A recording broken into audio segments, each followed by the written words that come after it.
Karibu sana kwenye channel hii ya Tafakari Ukweli, na mada nilionayo siku ya leo inasema usitishike na lolote. Usitishike na lolote. Na kwa nini nimekuletea mada hii? Mada hii nimekuletea baada ya kukutana na watu ambao walikuwa wanamwabudu shetani na hawakujua. Huyu kaka alikuwa ni Mkristo, akaondoka kwenye Kristo. Mama yake ni Mkristo mzuri, baba yake ni Mkristo mzuri huko nchini Afrika Kusini. Akaondoka kwenye Ukristo, akaanza kwanza na ile kazi ya kutabiria watu. Mnahitaji wanaopiga ramli wa kutabiria watu, wanaita psychic, wenyewe wazungu huko wanaita psychic. Akaanza na hiyo kazi, afu baadaye akaingia kabisa kwenye kanisa la shetani, wanaomwabudu shetani. Sasa kwa kuwa mama yake alikuwa anamuombea sana, siku hiyo alikuwa amepangiwa yeye kutoa kafara, kutoa ibada maalum ambayo makanisa yote ya kishetani dunia nzima huwa wanafanya siku hiyo tarehe hiyo. Ilikuwa ni mwezi wa 4, sikumbuki mwaka gani, na 2020, kabla ya ugonjwa wa COVID haujaingia. Sasa amesimulia mambo mengi sana, mengine nimeelewa vizuri sana, na watu wengi hawajui kwamba kuna ulimwengu wa pili. Kama vile samaki aliyomo ndani ya maji hajui kwamba kuna dunia ambayo uko nyingine ipo. Yeye anajua tu ulimwengu uliomo ni wa samaki tu basi, kwa kwenye maji basi. Sasa kuna watu wengine hawaamini kwamba kuna ulimwengu mwingine ambao unafanya kazi, unatoa affect sisi. Kama sisi wanadamu tunaweza kuingia tukamchukua samaki kule, tukamvua, tukaweza tukamweka kwenye dimbi akafuga hadi azae, au tukamkaanga akawa nyama na mboga ya kulia ugali. Kwa hiyo samaki anajiona yuko kwenye dunia ile ile. Hajui kwamba kuna dunia nyingine ya watu wanaweza kuja kumvua. Yeye hajui. Sasa kadhalika na sisi duniani. Tunaishi kwenye ulimwengu huu, lakini kuna ulimwengu mwingine ambao hatuuoni kwa macho ya kawaida, ambao wachawi wanaotumia ulimwengu huo. Wachawi umefunga na nyumba yako, lakini ataingia ndani. Hiyo inathibitisha kabisa kwamba kuna ulimwengu mwingine. Wenyewe kwenye Kiingereza, ambao wachawi wa Kiingereza wanaita astral projection. Wanaita astral projection. Sasa nimekuletea mada hii siku ya leo, nataka kufungua macho uweze kuona kwamba mambo unayokutana nayo katika maisha yako sio ya kawaida. Kwa mfano, utajuaje kwamba sasa hivi unashambuliwa na adui? Kuna kitu kinaitwa spiritual vexation. Kwa Kiingereza inaitwa spiritual vexation. Yaani unajikuta ndani ya nafsi yako huna amani kwa muda mrefu. Yaani katika 100%, yani amani yako inakuwa ni kwa 5, 7, 8. Haifiki hata 10. Furaha yako haizidi 10% katika maisha. Umekuwa ni mtu wa kulaumu, una wasiwasi, huna matumaini, huoni maana ya maisha. Kwa nini uendelee kuishi? Una faida gani kuendelea kuishi? Sasa hiyo inaitwa spiritual vexation. Wazungu wanaita hiyo kwa Kiingereza. Kama ndio unajifunza Kiingereza, chukua neno hilo, inaitwa vexation. Sasa ni kwamba la kwanza ambalo unapaswa ujue, siku zote wewe umelengwa kushambuliwa, iwe ni mchana iwe ni usiku. Na Mtume Paulo katika waraka wa kwanza wa Petro sura ya 5 mstari wa 8 anasema kwamba kesheni na kuomba, kwa maana adui yenu anazunguka huku na huku kama simba akitafuta mtu wa kumrarua. Kwa hiyo hali ipo ya kwamba unawindwa. Sasa kama huamini, ndio shetani anafurahia sana. Kama huamini kwamba unawindwa kama lengo la shetani ni kuziba akili, kwamba ujione kwamba uko salama. Sawa, kwamba unaweza ukajisaidia wewe mwenyewe, ukajikomboa wewe mwenyewe, ukajipa raha wewe mwenyewe. Hiyo ndio kazi ya shetani. Sasa kwa bahati mbaya, huyu shetani sasa, kuna watu wamewadanganya wakawa wachawi au waganga, anawapa nguvu ya kufanya mambo ya ajabu ajabu. Sasa hiyo ndio kazi ya shetani. Anakupa nguvu, yani ambapo ujione kwamba wewe ndio Mungu, wewe mwenyewe ndio Mungu. Jaribio la kwanza kwa shetani, alimwambia Hawa, Mungu anajua kwamba ukila hilo tunda utakuwa sawa sawa na Mungu. Unaona? Alimwambia hivi, ukila hilo tunda utakuwa na raha nyingi, yani raha isiyoisha kama vile Mungu. Wafikiriaga Mungu anakuwa na wasiwasi. Shetani akamwambia Hawa, ukila hilo tunda utakuwa na raha siku zote. Siku zote utakuwa na raha, unasikia tu raha tu, kila unapoenda raha tu. Yaani ukila hilo tunda utakuwa kama Mungu. La, tupaji la sisi. Na Yesu alipokuja akamkuta mwanamke mwingine na hivi ana wanaume 5. Yesu akamwambia hivi, nipe maji. Akamwambia nipe maji. Yule mwanamke akasema hapana bwana, sisi wa Samaria na nyinyi Wayahudi hatuchangamani. Yesu akamwambia, ungejua ni nani anayekuambia umpe maji, ungempa hayo maji, alafu yeye angekupa maji ambayo yatasababisha usiwe na kiu tena ndani ya moyo wako. Usiwe na kiu tena ya uzinzi, usiwe na kiu tena ya sigara, usiwe tena na kiu tena ya bangi, usiwe tena na kiu ya ulevi. Asema, ungejua ni nani. Shida ni kutokujua. Kumbe shida, shetani anatufunga tusijue jinsi ya kumpiga. Ndio maana Mungu akasemaje kwenye Hosea 4:6, akasema hivi, watu wangu wanaangamia kwa kukosa maarifa.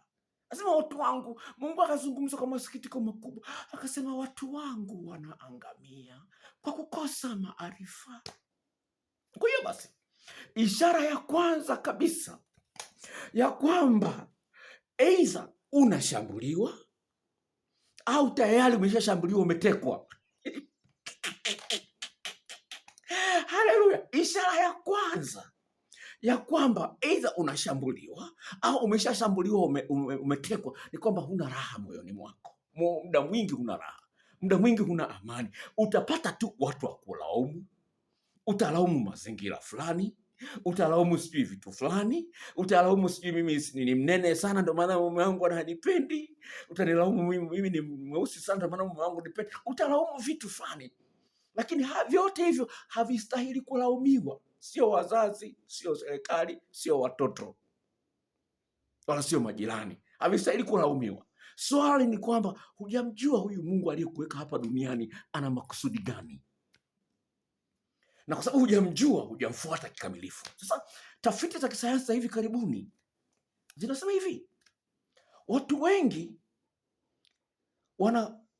wanakwepa uzinzi, wanakwepa wizi. Watu wengi wanakwepa wizi, wanakwepa wewe. Sio kwamba hivyo vitu hawavitaki, ila wanataka waonekane wao ni wema. Ndicho wanachokitafuta. Unaona? Sio kwamba wanataka. Kwenye Kiingereza wanasema kwamba it's not that they want to be moral, they want to appear moral. Unaona? Sio kwamba anataka yeye awe mzuri sana. Anataka aonekane ni mzuri. Kwa hiyo ataenda kanisani kila Jumapili, ataenda Jumatano, ataenda Ijumaa kanisani, kwenye mikutano ataenda, lakini ndani yake humo hapigi vita ukosefu wa raha. Sasa tumwangalie huyu Mungu yukoje, ili tuweze kumjua. Tukimjua Mungu, shetani atakaa mbali sana na sisi.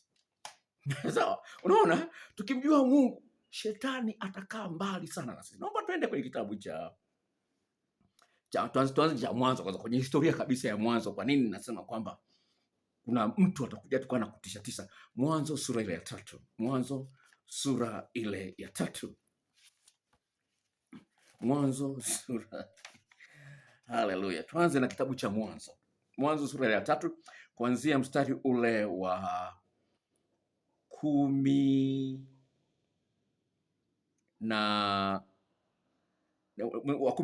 Akasema, Mwanzo sura ya 3 kuanzia mstari wa 11, akasema, ni nani aliyekuambia kuwa uko uchi? Umekula wewe matunda ya mti niliyokuagiza usiyale? Adam akasema, huyo mwanamke uliyenipa awe pamoja nami ndiye aliyenipa matunda ya mti huo nikala. Bwana Mungu akamwambia mwanamke, ni nini hili lakini ulilolifanya? Mwanamke akasema, nyoka alinidanganya nikala. Bwana Mungu akamwambia nyoka. Unaweza kuona hapa Adamu anamlaumu mke wake, mke wake anamlaumu nyoka. Kwa hiyo unaweza kuona jinsi gani kosa ni la kwako wewe. Umekosa maarifa na ukuyatumia maarifa Mungu aliyekupa. Amekwambia usile. Hilo ni maarifa kwamba hili litaletea matokeo mabaya. Na tokeo la kwanza lilioingia ni hofu, wakakimbia. Wakasema tuliogopa tukaenda kujificha. Kwa maana tumejikuta tuko uchi. Ndio yeye Mungu anamuuliza hivi, nani umejuaje kwamba uko uchi? Unaweza kuona walikimbia kwenye bustani ya Mungu, waliposikia hatua za Mungu anatembea bustani, wakaamua kukimbia. Kitu cha kwanza ni hofu.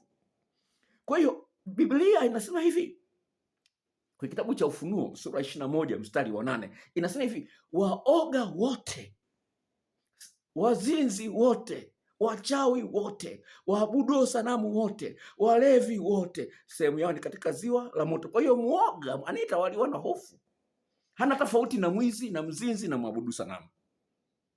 Kwa hiyo unaweza kuona, kwa hiyo tokeo la kwanza la kuhakikisha kwamba wewe unashambuliwa ni hofu.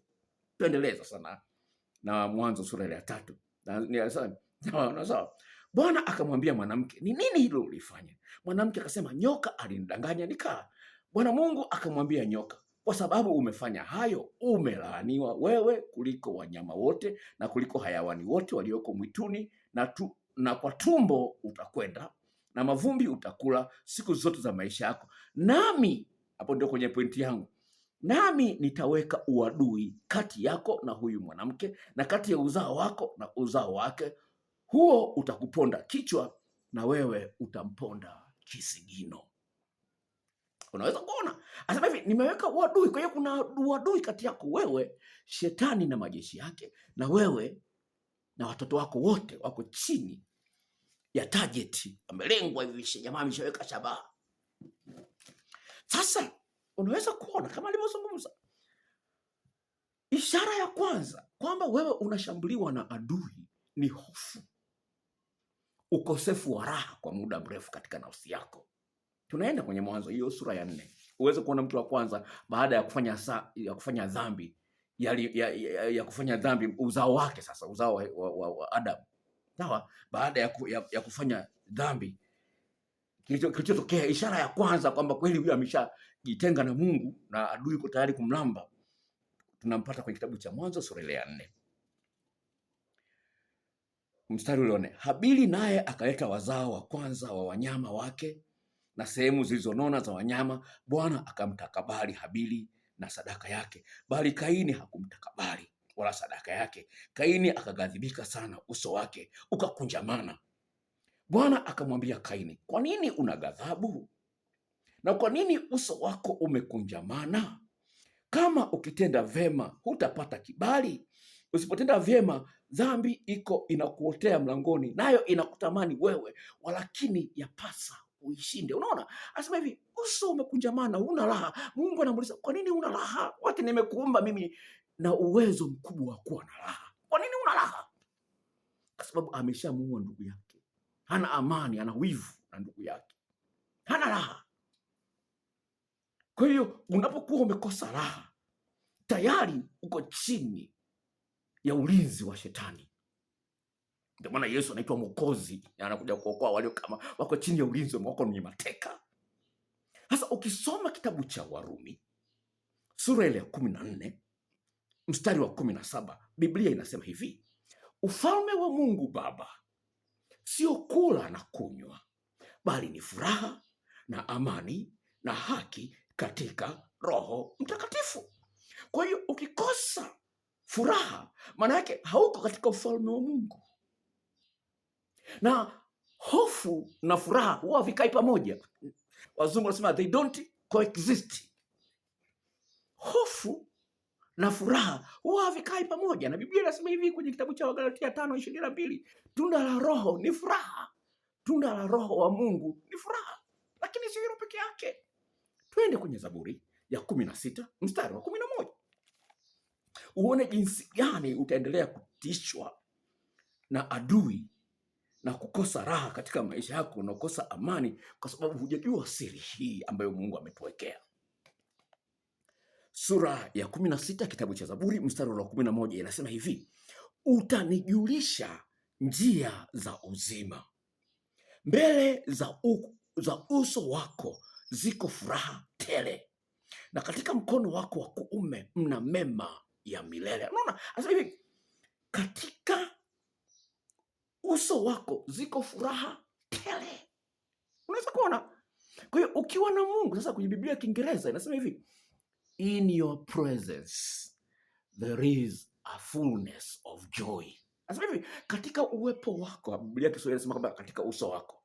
Lakini Biblia inasema katika uwepo wako kuna furaha tele. Unaweza kuona jinsi gani ilivyo. Sasa basi, shetani ataonyesha kwamba hakuogopi, atakushambulia, na utaanza kuona kwamba unashambuliwa pale ambapo umekosa amani, umekosa furaha, umekosa matumaini, yaani hali ya kukatakata tamaa. Sawa? Kakazi kadogo tu unakoona kazito kweli. Yaani kakazi kadogo, yaani kanakuwa kilo, na hii inaleta ugomvi sana ndani ya ndoa. Yaani unamwambia mtu akusaidie kusogeza meza, alafu unaona anachelewa kidogo, amechelewa dakika moja tu. Hivyo vipi? Unanisahau sana. Unaweza anachelewa dakika moja tu. Bado amechelewa sana. Unakuta mtu anakasirika. Kwa hiyo kuna hasira, ile hali ya kukereka wanaita annoyance kwa Kiingereza. Wanakuwa annoyed very easily kwa Kiingereza. Yaani kuna vikerokero, yaani mtu anakereka haraka sana. Huyo tayari ni mateka, huyo tayari wa shetani, wa mapepo ya shetani. Sawa? Unajikuta tu yani kitu kidogo tu unakiona kizito kweli kukifanya. Nguvu imeenda wapi? Hebu jiulize wewe mwenyewe kama hujanyonywa na shetani. Kitu kidogo tu. Kwa hiyo shetani anaanza kukuzoeza kwamba hata kushuhudia watu wengine habari za Mungu utapata shida. Hata kusema Bwana asifiwe utapata shida. Hata kusoma Biblia utapata shida. Kusoma Biblia, kuomba unapata shida. Ukiambiwa tufunge, mchungaji anasema kwamba tufunge wiki nzima, wewe unaona haya ni mateso. Tayari hapo uko chini ya ulinzi wa shetani. Anakuzuia, hamna kufunga, hamna kusoma Biblia, hamna kwenda kwenye maombi, hamna, anakupa visababu. Anakupa visababu vya kutokusoma Biblia, atakupa visababu vya kutokwenda kanisani, atakupa visababu vya kuacha kumwimba Mungu, atakupa visababu vya usiwaambie watu habari za Yesu, atakupa visababu. Unakuta kama vile huna nguvu ya kusema. Kama vile mtu anayedaiwa, wewe unadaiwa 10,000 na mtu. Sawa? Alafu mpata shida ya shilingi 2,000. Una nguvu ya kwenda kumwambia bwana naomba niazime 2,000 tena. Nguvu una. Unaona? Mtu anakudai shilingi 10,000, alafu mpata shida ya 2,000. Nguvu ya kwenda kumuomba tena 1,000 ni sawa. Unajua nazo. Sawa, unajua nazo. Ile 10,000 tayari hujalipa. Ulisema utalipa mwisho wa mwezi hujalipa. Sasa mpata shida ya 2,000. Nguvu ya kwenda kumuomba 2,000 utaipata wapi? Una. Kwa hiyo kuna nguvu ya ndani inakuwa imenyonywa kutokana na mapungufu ulionayo mbele za Bwana. Sawa? Kwa unajikuta hali kama hiyo inakuwepo. Sasa au kitu kidogo unakuta unakikuza. Unaona? Yaani kitu kidogo ni kazi ya shetani. Yaani kitu kidogo unakakuza. Yaani kwa mfano kusoma Biblia, watu wengi muda wa kusoma Biblia hawana. Kwa hiyo yani shetani atakupa sababu, utachelewa hiki. Kile kitu ni kidogo, lakini atakikuza ukiona ni cha muhimu sana kuliko kusoma Biblia. Sawa? Kuna vitu vingine kwenye saikolojia wanaita irrational fears. Irrational fears. Kuna watu wanaogopa kama na bodaboda mmoja fulani alikuwa amenipa lift. Akasema daktari, mimi huwa naogopa sana kukaa kwenye watu wengi. Yaani kama nikialikwa sijui harusi nitatoa mchango lakini siendi. Nitatoa mchango lakini siendi. Yaani hapendi kukaa kwenye watu wengi, anajisikia tu vibaya akikaa kwenye watu wengi. Anajisikia tu vibaya. Kwa hiyo kwenye harusi atatoa mchango lakini kwenye harusi haendi. Hao watu wapo. Kwa hiyo unaweza kuwa unashangaa huyu mtu kujifungia tu. Yaani akienda mahali ameenda kuna shida kweli. Kwenye msiba ndio ataenda tu basi kwa sababu na mimi nisijenge wakanizira kwenye nikifiwa. Ndio anaenda kwenye msiba. Lakini kwenye sherehe vya maana sijui birthday atatoa mchango, atatoa nini? Lakini haendi. Huyo ameshakamatwa. Kuna jambo la msingi ufahamu kwamba wakati wote unapokuwa na hofu, unapokosa furaha, wapo umeshambuliwa, lazima ujue jinsi ya kupangua, kama vile goli limepigwa la kona kwenye mpira. Goli la kona limepigwa, ujue jinsi ya kupangua. Sawa? Lazima ujue jinsi ya kupangua mashambulizi hayo ambayo yanasababisha unakosa raha ndani ya nafsi yako. Unakosa amani, hali ya kujiamini huna. Lazima ujue jinsi ya kupangua. Sawa? Sasa Mungu anasemaje? Tuende kwenye Isaya 55, jinsi ya kupangua sasa. Isaya sura ile ya 45. Isaya sura ile ya 45. Hizo kupangua, jamaa amepiga kona au penalty. Goalkeeper anapangua, anashangilia. Amepangua penalty. Isaya 45. Isaya 45. Sikiliza mstari ule wa 22. Labda nianzie mstari ule wa 21 mpaka ule wa 22. Nasema hubirini, toeni habari. Na mimi nahubiri hapa leo. Sawa? Sisi hubirini, toeni habari. Naam. Na wafanye mashauri pamoja. Ni nani aliyeonyesha haya tangu zamani za kale? Ni nani aliyehubiri hapo zamani? Si mimi Bwana, wala hapana Mungu zaidi ya mimi, Mungu mwenye haki, Mwokozi, hapana mwingine zaidi ya mimi. Unaona, Mungu anamzungumza hapa, anakuelezea mazingira. Asema hivi, unachoogopa, unaogopa kitu gani? Kuna nani aliye zaidi ya mimi mpaka unakuwa na hofu? Unaishi kwa wasiwasi. Kuna nani aliyenizidi mimi nguvu? Aliyenizidi mimi upendo? Kuna nani zaidi yangu? Mungu anasema kuna nani? Anaendelea mstari wa 22. Anasema hivi, niangalieni mimi mkaokolewe. Unaona? Anasema hivi, niangalieni mimi mkaokolewe, enyi ncha zote za dunia, maana mimi ni Mungu, hapana mwingine. Haleluya. Anasema niangalieni. Sasa wazungu ambao hawamjui Mungu wamegundua siri hii. Wazungu ambao hawamjui Mungu kabisa wamegundua siri, wanaita focus. Anasema hivi, where focus go, energy flows. Anasema pale unapoangalia kwa sana, kama unaangalia sijui mume wangu anachepuka hajapokea simu, unapoangalia sana ndivyo kadiri chuki na hasira inapanda huko ndani. Kwa nini unavyofikiria mume wangu hajapokea simu, kwa nini ndio hasira inaendelea kupanda? Kwa nini unavyoendelea kufikiria hilo? Hivi kwa nini bosi wangu ananidharau? Kwa nini bosi wangu amempa cheo mtu mwingine, amempandisha cheo mwingine? Kwa nini unavyoendelea kuliangalia hilo? Hasira zinapanda, uchungu unaongezeka, usingizi unakosa. Usingizi, kadri unavyoendelea kulifikiria hilo, usingizi unakosa. Sasa Mungu anasema niangalieni mimi ninayeweza yote. Sawa, mume wako anajepoka, lakini mimi ndiye niliyemuumba, naweza nikamgeuza. Haleluya. Sawa, bosi wako anakuonelea, lakini mimi ndiye niliyemuumba huyo bosi, naweza nikamgeuza akili. Unaona vichaa watu wanakuwa vichaa, si akili zimegeuka. Unaona watu wanakuwa vichaa, akili zimegeuka, wamelogwa, sijui wamefanya nini.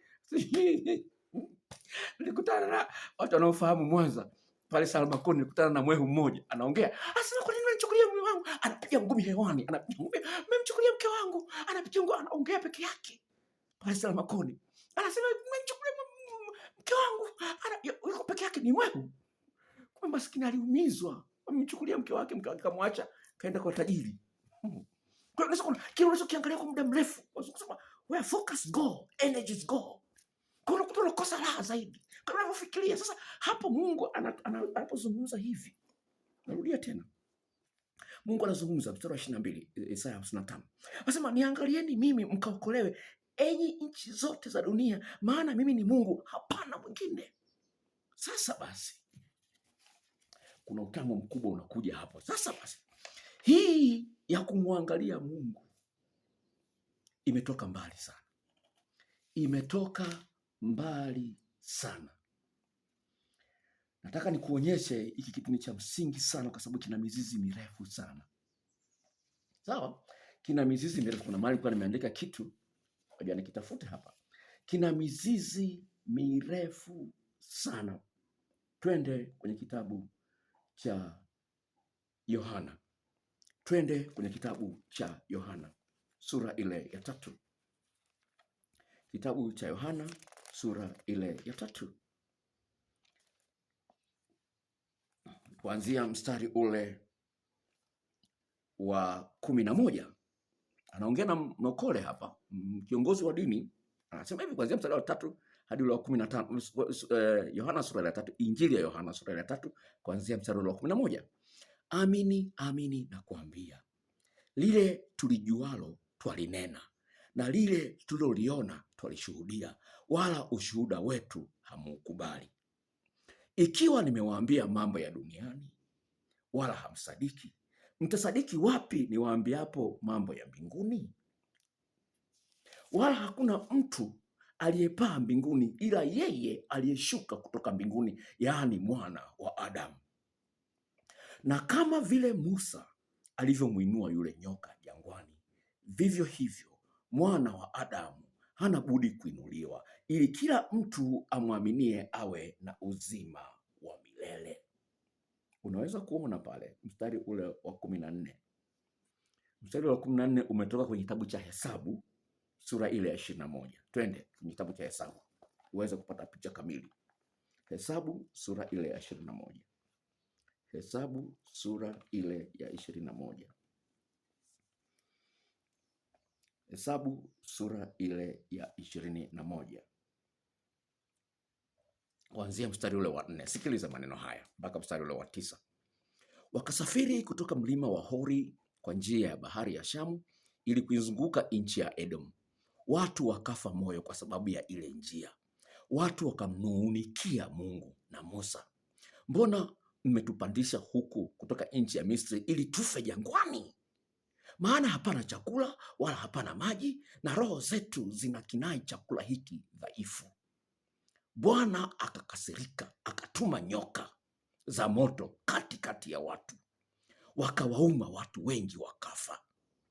Watu wakamwendea Musa wakasema, tumefanya dhambi kwa kulalamika na kunung'unika, kwa sababu Mungu amekasirika. Basi Musa akawaombea watu. Bwana akamwambia Musa, jifanyie nyoka wa shaba, ukaiweke juu ya mti, na itakuwa kila mtu aliyeumwa atakapoitazama ile nyoka ya shaba pale juu atapona na kuishi. Musa akafanya nyoka ya shaba akaiweka juu ya mti, hata ikiwa nyoka amemuuma mtu, alipoitazama ile nyoka ya shaba akaishi. Haleluya! Unaweza kuona jinsi gani ilivyo. Mungu anatupa kazi ya kujifunza kufocus. Unaangalia wapi mpaka unakosa raha? Unaangalia wapi mpaka unashindwa kufanikiwa katika maisha yako? Unaangalia wapi mpaka unakuwa ni mtu wa kulalamikia watu, wa kunung'unika watu? Huna raha ndani ya nafsi yako, unaandamana bila sababu yoyote ile ya maana. Unaandamana sijui kwa wakwe, unaandamana sijui kwa bosi, sijui unaandamana kwa nani. Haya maandamano unapaswa mpelekee Mungu aliye hai. Haleluya! Kwa hiyo unapaswa mpelekee Mungu aliye hai, anayejua kila kitu, anayeweza kila kitu.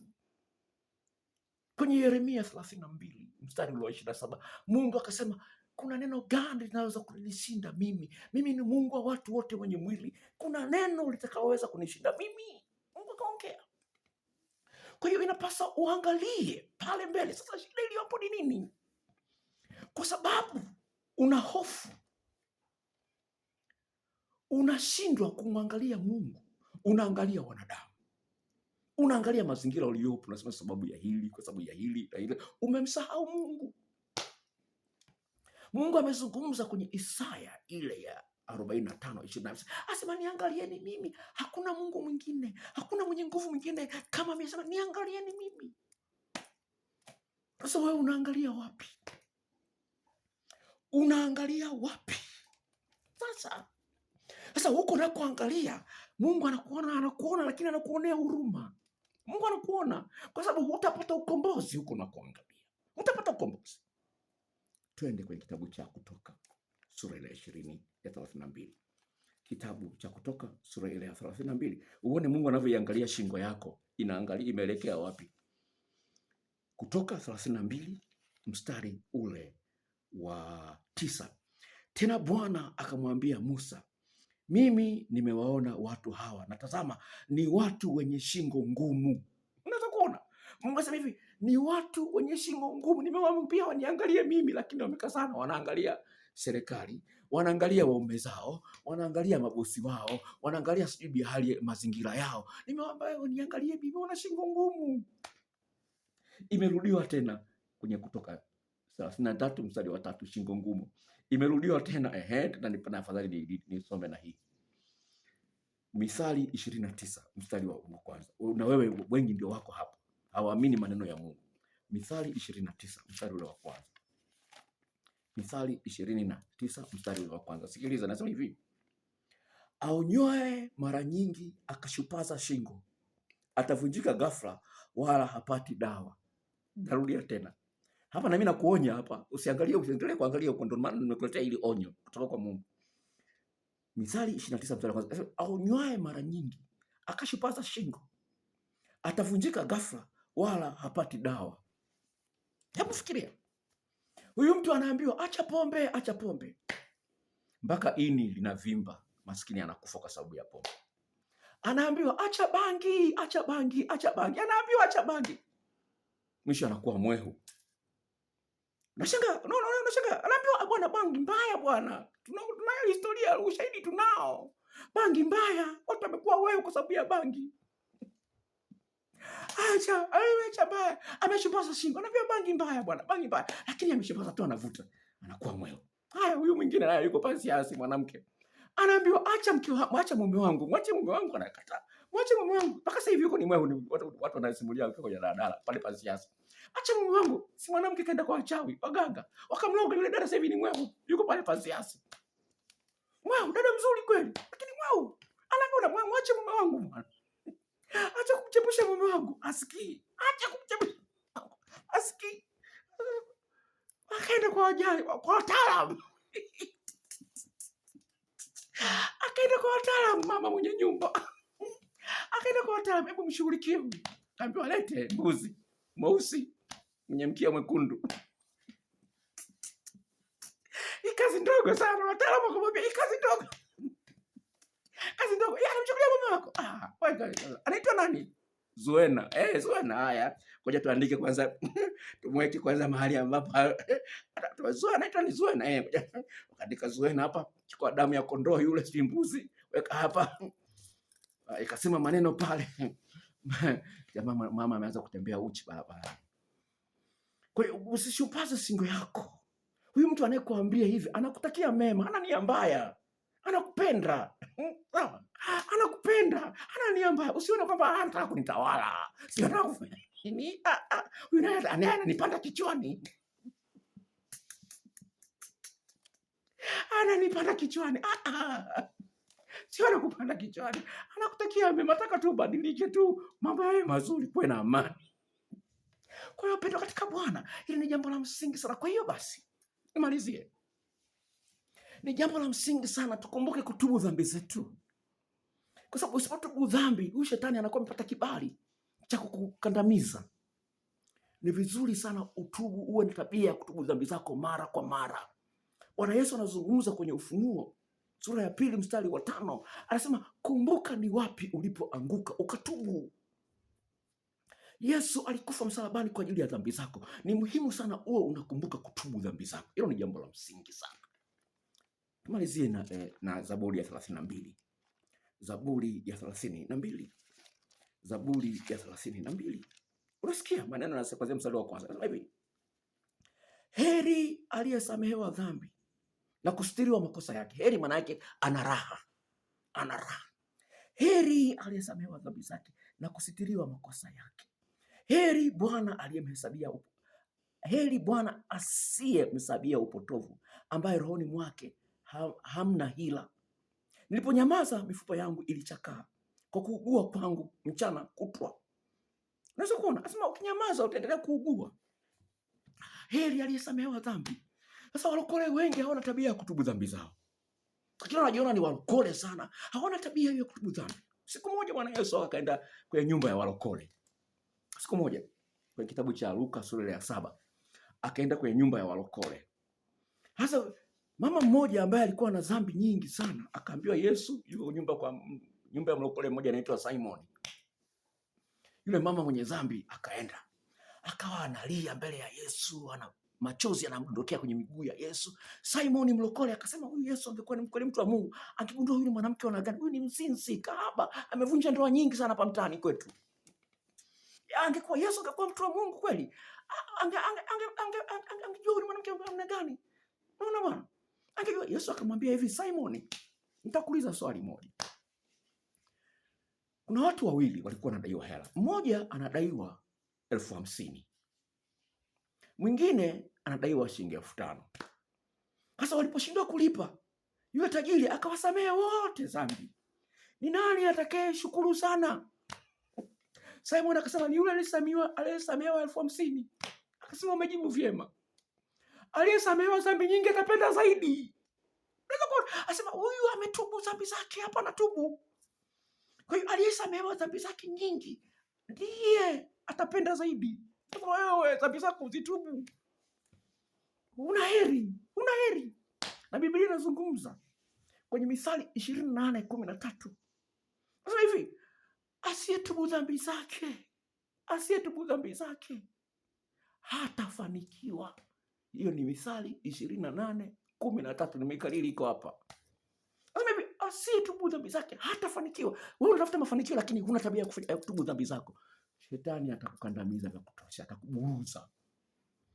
Mtazamaji, kama unaangalia video hii kwa mara ya kwanza, jisajili ili nitakapoweka video nyingine upate taarifa haraka sana. Na Mungu akubariki, na Yesu alikufa msalabani kwa ajili yako, akutie nguvu.